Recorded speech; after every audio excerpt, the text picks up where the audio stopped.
Bonjour. Alors, après plusieurs jours de délibération, je n'ai pas pu m'empêcher de faire le test moi-même. Je suis donc allé acheter une batterie 6 volts dans un Dollarama près de chez moi. C'est une batterie 6 volts ultra cheap, évidemment. J'ai pas voulu payer trop cher pour ça.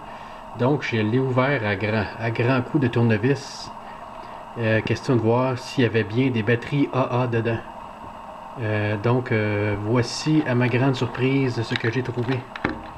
En le déboîtant comme il faut, j'ai trouvé des batteries D. J'ai pas coupé le fil encore, mais ça ressemble à des batteries D. J'ai des batteries D, des vrais côtés. C'est même grosseur, même grandeur et tout le kit. Donc je vais essayer d'ouvrir ça en coupant ça.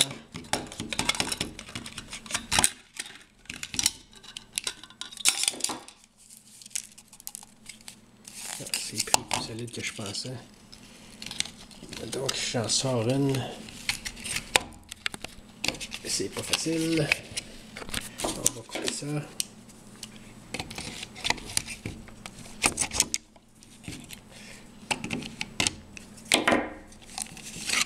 Oh non, c'est pas du tout ce que je pensais.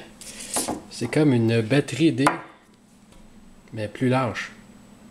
Eh bien, on aura tout vu. La largeur est à peu près la même, par exemple. Si je mets ça côte à côte, là.